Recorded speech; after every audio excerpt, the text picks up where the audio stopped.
손흥민 선수의 맨체스터 시티 이적 가능성에 대해 좀 더 긍정적인 시각에서 바라본다면 충분히 논리적인 기반 위에 가능한 시나리오라고도 볼 수 있습니다. 최근 유럽 축구계의 흐름과 손흥민의 커리어 상황, 그리고 맨시티의 전력 구성과 필요 요소들을 종합적으로 살펴봤을 때 양측 모두에게 득이 되는 이적이 될 수도 있기 때문입니다. 먼저 맨체스터 시티 입장에서 손흥민은 매우 매력적인 자원입니다. 펩 과르디올라 감독은 항상 지능적인 움직임과 빠른 전환, 높은 전술 이해도를 갖춘 선수를 선호해왔고 손흥민은 그 조건을 모두 충족하는 선수입니다. 특히 손흥민은 왼쪽 윙뿐만 아니라 중앙 공격수, 오른쪽 윙까지도 소화 가능한 멀티 자원이기 때문에 도쿠, 포든 등 기존 선수들과 조합을 달리하며 다양한 전술적 유연성을 제공할 수 있습니다.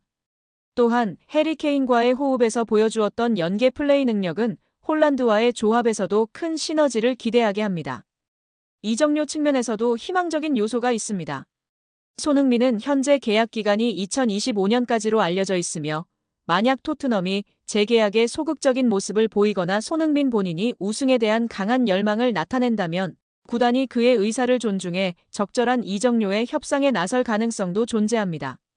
30대 초반의 선수에게 천문학적인 이적료가 붙기 어려운 만큼 맨시티 입장에서는 비교적 합리적인 금액으로 월드클래스 윙어를 영입할 기회를 잡을 수도 있는 셈입니다. 또한 손흥민의 커리어적 측면에서도 이적은 의미가 있습니다. 그는 이미 개인적으로는 프리미어리그 득점왕, 월드클래스 입지 등을 이룬 상태이며 이제는 우승이라는 커리어의 마침표를 찍고자 하는 시점입니다. 맨시티는 EPL, FA컵, 챔피언스리그 등 다수의 트로피를 매 시즌 경쟁하는 팀이며 그 안에서 손흥민이 핵심적인 역할을 맡을 수 있다면 이는 선수 본인에게도 엄청난 동기부여가 될 것입니다. 구단 간 관계 역시 유연하게 풀릴 여지가 있습니다. 과거 해리 케인의 이적 불발로 인해 맨시티와 토트넘 간의 거래는 어렵다는 인식이 있었지만 이는 당시 케인의 계약 상황과 시장 가치 그리고 다니엘 레비 회장의 고집 등이 복합적으로 작용한 결과였습니다. 만약 손흥민의 의지가 분명하고 이적료 조건이 맞는다면 토트넘 역시 재정적 이익과 전력 재편이라는 현실적인 이유로 이적을 고려하지 않을 이유는 없습니다. 결정적으로 축구계에서는 예상치 못한 이적이 자주 발생합니다. 리오넬 메시의 바르셀로나 이적, 호날두의 복귀, 케인의 바이에른 뮌헨행 등 설마 했던 일들이 현실이 된 사례는 많습니다. 손흥민의 맨시티 이적 또한 그런 빅딜 중 하나로 성사된다면 이는 단지 한 명의 이적이 아니라 프리미어리그 전체의 구도를 뒤흔들 수 있는 뉴스가 될 것입니다. 손흥민 측은 진술서에서 지난해 5월 23일 북중미 월드컵 2차 지역 예선 준비를 위해 한국에 입국했습니다.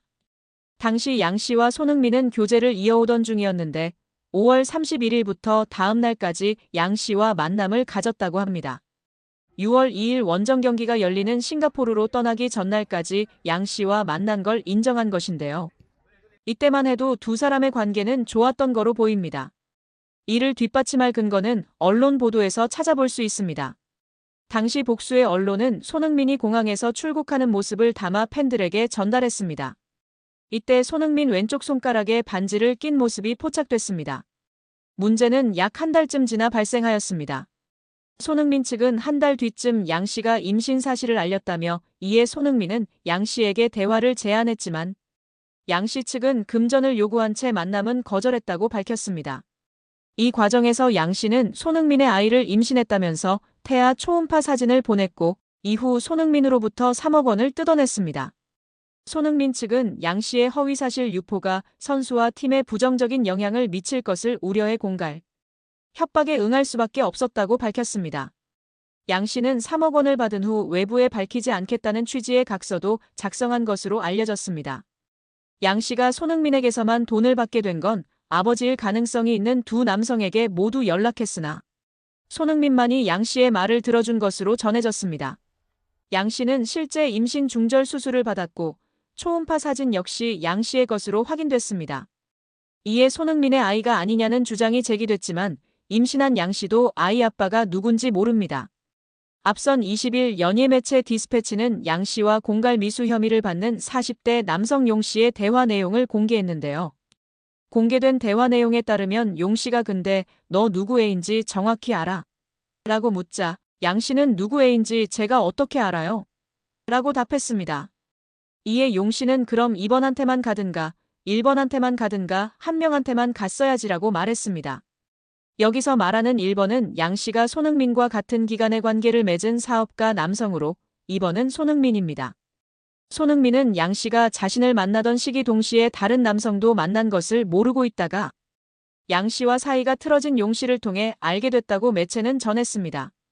이런 일이 있은 후 용 씨는 양 씨와 지난 3월 손흥민 측에 언론에 임신 사실을 폭로하겠다며 또다시 7천만 원을 요구했다가 결국 공갈 미수 등의 혐의로 구속됐습니다. 한편 경찰은 진술서를 낸 손흥민을 상대로 대면 조사를 할 계획은 없는 걸로 전해졌습니다. 여자가 누구인지 정확한 신상 정보를 수사기관에서 공개하지 않을 전망이나 공갈 혐의로 구속을 앞두고 있어 많은 네티즌들이 그녀의 신상을 캐내려고 안달이 난 상황입니다. 현재까지 알려진 바로는 20대 모델계 종사자인 양모 씨로 알려졌으며 정확한 나이, 이름, 얼굴 사진, 인스타 정보는 확실치 않은 상황이라고 합니다. 다만 일부 커뮤니티 글들 속에서 피의자 이름이 양민이라는 사실이 언급되긴 했으나 일부 광고를 위한 가짜로 만들어낸 인스타 주소이기도 하는 등 해프닝이 발생하고 있습니다. 무엇보다 팬들이나 국민들이 분노하고 있는 것은 손흥민을 이용하여 현재 남자친구인 B씨와 함께 범행을 공모했다는 점입니다. 전 연인이었던 사람이 현재의 남자친구와 전 연인을, 그것도 유명 스포츠 국민 스타인 손흥민을 이용하고자 했다는 것입니다. 이번 사건으로 그간 베일에 쌓여있던 손흥민의 사생활이 노출됐습니다. 손흥민은 과거 불거진 여성 연예인과의 열애설에 한 번도 인정한 적이 없습니다.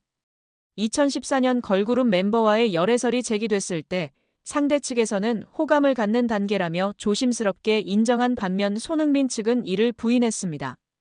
이듬해 2015년 다른 연예인과의 열애설에서도 비슷한 상황이 반복됐습니다. 해당 연예인은 훗날 언론 인터뷰에서 당시 교제가 사실이었다고 확인했지만 손흥민은 이를 공개적으로 인정하지 않았습니다. 한편 손흥민을 공갈한 혐의로 체포된 양모 씨는 지난 17일 서울중앙지법에서 열린 구속 전 피의자 신문영장실질 심사 때 포승줄에 묶인 채 트레이닝복 차림으로 출석했는데요.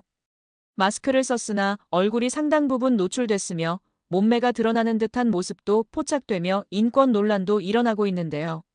이를 두고 온라인에선 경찰이 흉악범도 아닌 양 씨의 인권 보호에 소홀한 것 아니냐는 지적이 나왔습니다. 하지만 양 씨의 복장은 스스로 선택했을 가능성이 있어 보이는데요. 국내 언론사들의 취재를 종합하면 구속심사에 참석한 양 씨의 복장은 검거 당시 복장이 아니었던 것으로 알려졌습니다. 호송 전 자신의 옷으로 갈아입은 것으로 추정되고 있습니다. 경찰 수사 단계에선 구속 피의자라도 따로 복장과 관련한 규정을 두지 않으며 검거 이후 피의자에게 옷을 갈아입을 기회를 주기도 하는데요. 한 경찰 관계자는 적어도 경찰에서 관할할 때는 무조건 자율복장이라고 설명했습니다. 양 씨가 모자를 쓰지 않은 점 역시 경찰에 따로 요청하지 않은 결과로 추정됩니다. 통상 경찰은 취재진 앞에 서는 피의자가 요청할 상황을 대비해 모자를 구비해둔다고 합니다. 이날도 상표를 가린 모자 2개가 준비돼 있던 것으로 알려졌으며 같은 날 영장심사를 받은 공범 용 씨의 경우 경찰의 요청에 모자를 써 얼굴을 가렸다고 합니다. 팬들의 반응은 둘로 나뉘고 있는데요. 한편에선 해당 여성과 성관계를 가진 것은 사실 아닌가? 떳떳했다면 왜 3억 원을 줬을까? 라는 의문이 제기되고 있습니다. 반면 손흥민도 다 큰 성인인데 이성교제를 할 수 있다, 사생활 영역이다, 협박범을 비난해야 한다라고 두둔하는 의견도 있다. 남성 위주 커뮤니티와 여성 커뮤니티에서의 반응도 극과 극으로 갈리고 있는 상황입니다. 현재 손흥민 측은 명백한 피해 상황이고 어떠한 선처도 없다며 초음파 사진 등은 조작됐다고 주장하고 있습니다. 그간 바른 생활 사나이 이미지에 흠집이 난 손흥민이 이 곤경을 어떻게 빠져나올지 관심이 모아지고 있습니다. 특히 손흥민의 소속팀 토트넘은 오는 22일 맨체스터 유나이티드와의 유로파리그 결승전을 앞두고 있어 이번 사건이 그의 경기력에 영향을 미칠지에 대한 우려도 나오고 있습니다. 손흥민 선수는 프로 무대에서 쌓아온 명예와 이미지를 지키기 위해 소속사와 발 빠르게 대응했는데요. 이제 남은 것은 법원의 판단과 최종 형량입니다. 허위 사실을 통해 금품을 뜯어내고 인격을 침해한 범죄가 엄정하게 심판받아야 유사범죄가 근절될 수 있을 것이라고 생각합니다. 이번 사건은 유명인이라 할지라도 철저한 보안과 신속한 법적 대응이 절실히 필요하다는 경각심을 우리 모두에게 일깨워주지 않았나 생각합니다. 여러분은 이번 손흥민 협박 사건에 대해 어떻게 생각하시나요? 여기에 이강인의 가장 강력한 경쟁자 프랑스의 초신성 두뇌의 이적설이 화제가 되고 있습니다. 맨체스터 시티가 거액을 장전해 전력 보강을 추진한다는 내용인데요. 맨시티는 펩 과르디올라 체제에서 새로운 시즌을 위해 스쿼드 쇄신을 준비하고 있습니다. 풋볼 팬캐스트는 맨시티가 프랑스 리그 강호 파리 생제르맹 공격수 데질의 두에를 노린다고 전했습니다. 두에는 2023년 여름 스타드 렌에서 5천만 유로 794억 원의 이적료를 기록하며 PSG의 새 둥지를 틀었습니다. 현재 19세의 어린 나이에도 스피드, 민첩성, 드리블 기술이 뛰어나다는 평가를 받고 있습니다. 브라질을 포함해 유럽에서 그를 넥스트 네이마르라 부르고 있습니다. 두에는 이번 시즌 공식 모든 대회에서 39경기에 출전해 7골 11도움을 기록 중인데요. 같은 포지션을 소화할 수 있는 이강인을 밀어낸 상황입니다.